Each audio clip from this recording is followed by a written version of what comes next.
Good morning बच्चों।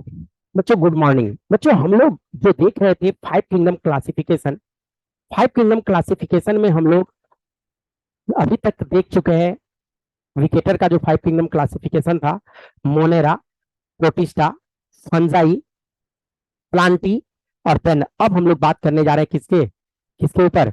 एनीमेलिया से related हम लोग बात करने जा रहे हैं। एनीमेलिया जो हम लोग बात कर रहे हैं बच्चों, तो एनीमेलिया में क्या होता है?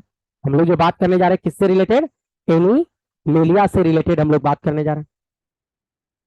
तो एनिमोलिया, तो ये जो एनिमोलिया किंगडम है, ये क्या होता है? हेटरोट्रॉपिक यूकारियोटिक ऑर्गेनिज्म का किंगडम होता है। जो हम लोग बात कर रहे हैं किस पे? एनिमोलिया पे। तो एनिमोलिया किंगडम जो होता है, ये कैरेक्टराइज बाय किया जाता है किससे? हेटरोट्रॉपिक मोड ऑफ न्यूट्रिशन होता है इसका, और यूकारियोटिक ऑर्गेनिज्म होता है। जितना भी यूकारियोट है सबको चार ग्रुप में बांटा है: प्रोटिस्टा, फंजाई, प्लांटी और एनिमेलिया। और प्रोकारियोट को तो एक ग्रुप, सिंगल ग्रुप दे दिया गया है, मोनेरा। तो मोनेरा के बारे में हम लोग बात कर चुके हैं। फिलहाल एनिमेलिया जो कि कैसा मोड ऑफ न्यूट्रिशन करता है? हेटरोट्रॉपिक मोड ऑफ न्यूट्रिशन करता है। और एनिमेलिया में जो ऑर्गेनिज्म सब है वो सब क्या होता है? यूकैरियोटिक ऑर्गेनिज्म मौजूद होता है किसमें? एनिमेलिया। ये जो फोटो आपको दिख रहा है, इसमें ढेर सारे जो एनिमल आपको दिखाया गया है, ये सब का सब एनिमल किस ग्रुप में आता है? एनिमेलिया में होता है। एनिमेलिया की जो बात करें, खास बात इसमें है कि ज्यादातर जो भी ऑर्गेनिज्म होता है इस ग्रुप में, एनिमेलिया में, ज्यादातर वो क्या है? मल्टी सेलुलर होता है, और सेल वाल उसमें एब्सेंट होता है। मल्टी सेलुलर तो होता ही है, लेकिन उसमें हम लोग क्या बात करेंगे? सेल वाल एब्सेंट होता है। जो एनिमल की जो हम लोग बात करते हैं, डायरेक्टली और इनडायरेक्टली डिपेंड होता है प्लांट पे अपने फूड के लिए। एनिमल जो हेटरोट्रॉपिक मोड ऑफ न्यूट्रिशन कर रहा है, तो डायरेक्ट अगर आप बात कीजिए या इनडायरेक्टली बात करो, तो एनिमल अपने फूड के लिए किस पे निर्भर है? नहीं, प्लांट पे निर्भर होता है। क्योंकि प्लांट प्लांट खुद से फूड बना सकता है, ऑटोट्रॉपिक मोड ऑफ न्यूट्रिशन है। लेकिन एनिमल का औकात नहीं है कि वो खुद से फूड बना पाए। एनिमल क्या करेगा? फूड जो प्लांट बनाए उसको खा लेगा, उसको इंगेशन मतलब कर लेगा, अंदर ले लिया, चबा के निगल लेते हम लोग। और देन उस फूड को सिंपल फॉर्म में तोड़ा जाएगा, पहले तो डाइजेस्ट करेगा उसको, और डाइजेस्ट करने के बाद उसको एब्जॉर्व कर लेता है। एनिमल का जो फूड स्टोर होता है वो मेनली ग्लाइकोजन और फैट के फॉर्म में फूड का स्टोरेज होता है एनिमल में।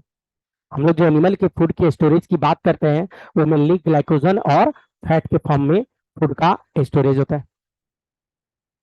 एनिमल का जो मोड ऑफ न्यूट्रिशन की अगर हम लोग बात करें, तो कैसा होता है? होलोजोइक मोड ऑफ न्यूट्रिशन होता है एनिमल में। कैसा मोड ऑफ न्यूट्रिशन है? तो होलोजोइक। ये तो हम लोग दाल भात सानते हैं और देन डायरेक्ट मुंह में डाल लेते हैं, पूरा निगल लेते हैं, कंप्लीट फूड को ही निगल लेते हैं। नहीं, तो उसको क्या बोलता है? होलोजोइक मोड ऑफ न्यूट्रिशन बोल देता है। तो निकाल लिया जाता है। फूड को कैसे निकलेगा? तो जो फूड ऑर्गेनिज्म है, इनविजिनेशन करेगा और देन फूड वैक्यूल बना के इसको ले लेता है। तो जो भी एनिमल की हम लोग बात करते हैं, उसका मोड ऑफ न्यूट्रिशन कैसा होता है? होलोजोइक मोड ऑफ न्यूट्रिशन होता है। तो जो एनिमल की जो हम लोग बात करते हैं, तो एनिमल फॉलो करता है डिफिनिट ग्रोथ पैटर्न। एनिमल का जो ग्रोथ होता है वो एक डिफरेंट ग्रोथ पैटर्न में ग्रोथ होता है, उसका डिफिनिट शेप एंड साइज होता है। लेकिन प्लांट में ऐसा नहीं है। एनिमल का जो ग्रोथ पैटर्न की बात करें, तो एक डिफिनिट ग्रोथ पैटर्न है। ये देखिए, ये जो फिगर आपको दिख रहा है, तो ग्रोथ पैटर्न ही दिखा रहा है। न्यू बॉर्न से लेके, जिसको इन्फेंट बोल रहे हैं, new born infant 0 to 28 days, infant के बाद जो उससे ऊपर आएगा 28 दिन से ऊपर, 23rd मंथ, नहीं, उसके बाद चाइल्ड 2 ईयर से लेकर 11 ईयर तक के बच्चे को हम लोग क्या बोलते हैं? चाइल्ड। और 11 ईयर से जैसे ऊपर आया 12 to 18 एडोसेंस स्टेज में आ जाता है। तो एक डिफिनिट ग्रोथ पैटर्न होता है एनिमल में। नहीं, एनिमल का जो ग्रोथ पैटर्न है वो डिफिनिट ग्रोथ पैटर्न होता है। एक्सक्यूज मी बच्चों। हेलो।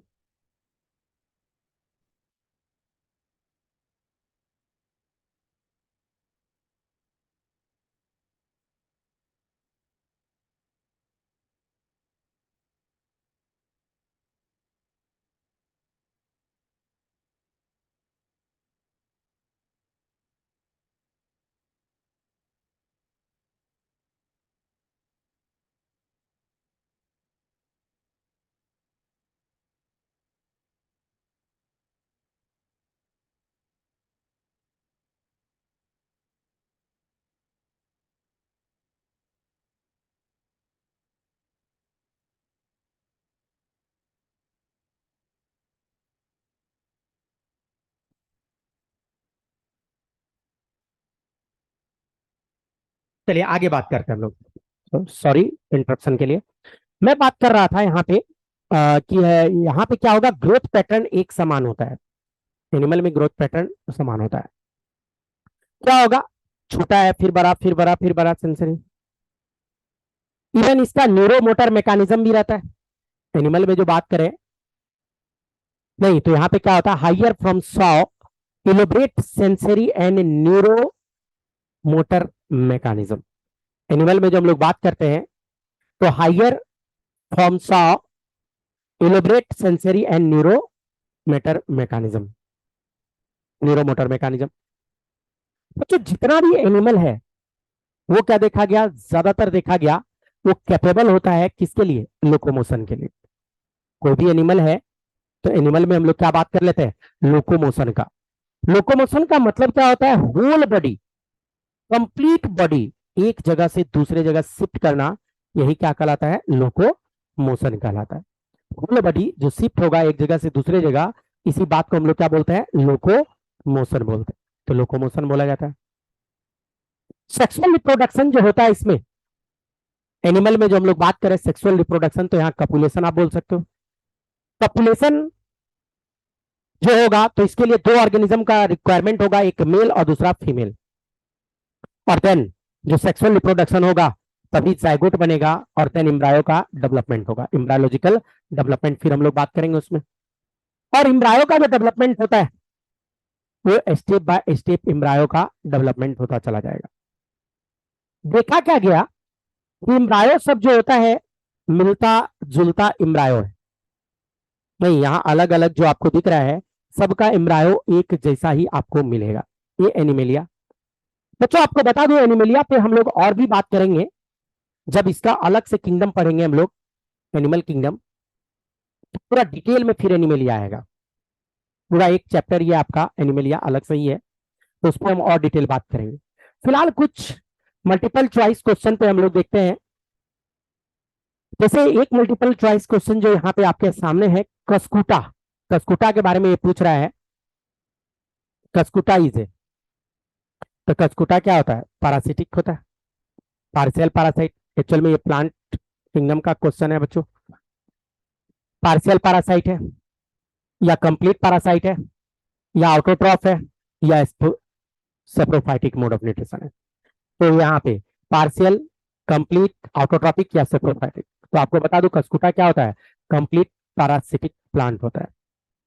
नहीं, eukaryotic chlorophyll containing organism commonly called as, सारा प्लांटी का क्वेश्चन आ रहा है आपके सामने जो आप पढ़ चुके हैं, आपके से बनना चाहिए ये।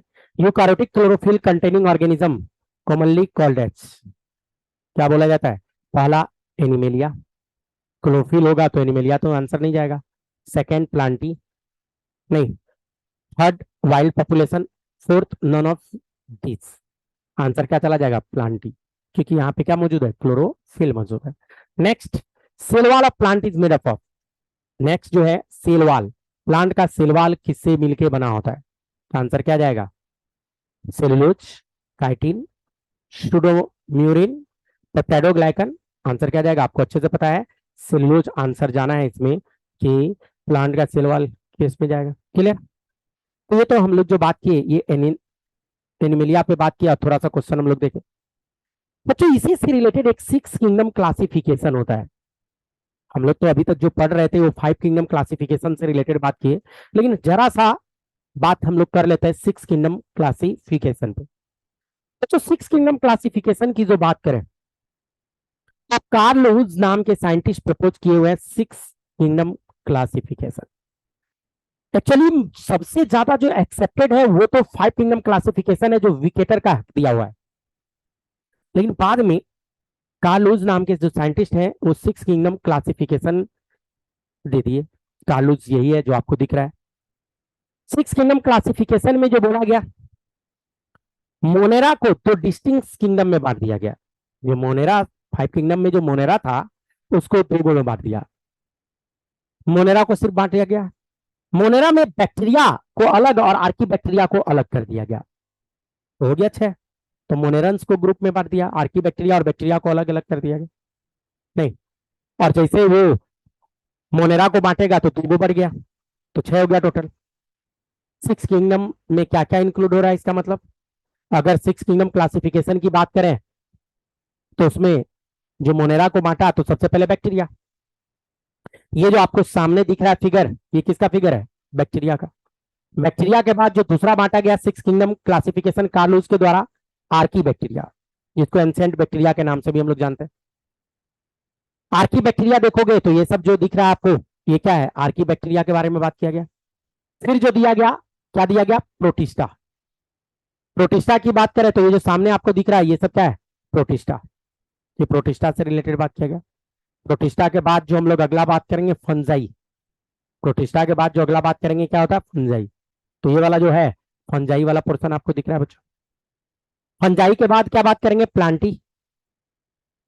और प्लांटी में जो आप देखते हो तो इस तरह का जो है एंजियोस्पर्मिक, ये सब सब प्लांटी के अंतर्गत आएगा। और देन जो लास्ट है एनिमेलिया। लास्ट क्या है, एनिमेलिया।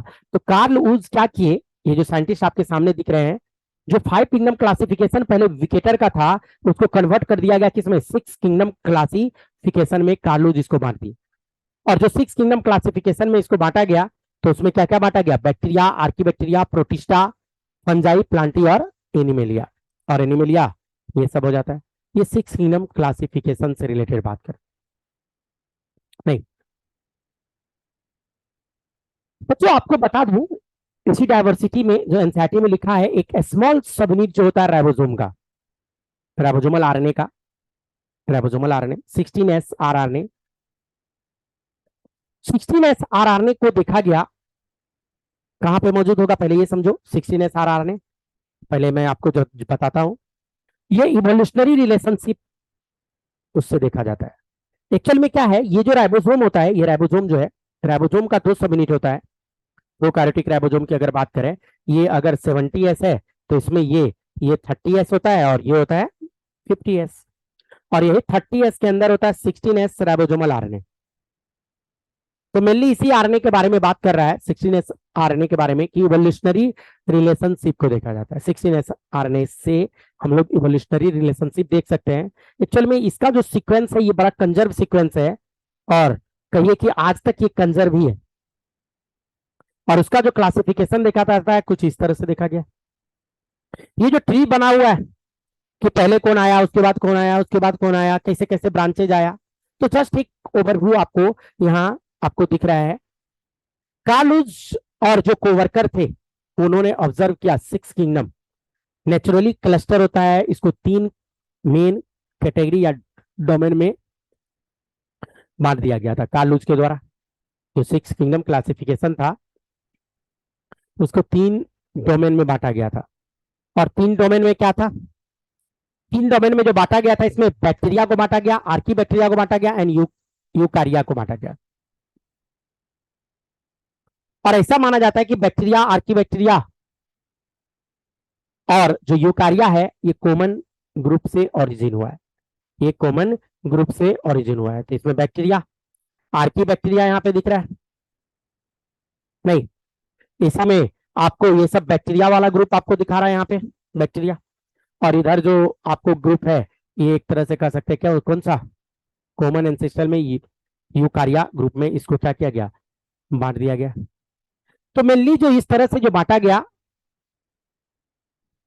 तीन ग्रुप में, कौन कौन सा तीन ग्रुप है, एक बैक्टीरिया, आर्किया और यूकारिया। और ये तीनों ग्रुप का अगर आप देखोगे ट्री तो इस तरह से आपको ट्री दिखेगा। ये देखिए बैक्टीरिया का अलग ग्रुप, आर्किया का अलग ग्रुप और यूकारिया का अलग ग्रुप। बैक्टीरिया में ढेर सारा ग्रुप है आपको जो दिख रहा है, ग्रीन फिलामेंटस बैक्टीरिया होता है, ग्राम पॉजिटिव बैक्टीरिया होता है, नहीं एस्पायरोचैट होता है, प्रोटियो बैक्टीरिया होता है, साइनो बैक्टीरिया होता है, ढेरों है। उसी तरह से आर्किया एंड यूकारियोट की जो हम लोग बात करें most closely related to each other, archaea और यूकारियोटिक ये दोनों मोस्ट क्लोजली रिलेटेड है। यूकारिया आर्किया में जो बांटा गया है मिथ्रोजन, हेलोफाइल्स, ये सब जो भी होता है, नहीं ये आर्किया है। और यूकारिया आपको पता ही है जो रेस्ट बच गया वो सब किस में आ जाएगा, यूकारिया की हम लोग बात कर रहे हैं बच्चों। बच्चों इसी में जो हम लोग और बात करें तो ये कौन सा, ये पूरा आपका क्लासिफिकेशन मैंने आपको बता दिया। नेक्स्ट जो हम लोग बात करेंगे वायरस, ब्रोवाइड और प्रियन एंड लाइकेन, जो आपका एनसीईआरटी में दिया हुआ है। वायरस से रिलेटेड बात करेंगे, ब्रोवाइड से रिलेटेड बात करेंगे, प्रियन एंड लाइकेन से रिलेटेड हम लोग अलग से एक वीडियो में बात करेंगे कि वायरस क्या होता है, ब्रोवाइड क्या होता है, प्रियन क्या होता है और लाइकेन क्या होता है। तो नेक्स्ट वीडियो में हम लोग इस पे बात करते हैं। तब तक के लिए थैंक यू दोस्तों, थैंक यू।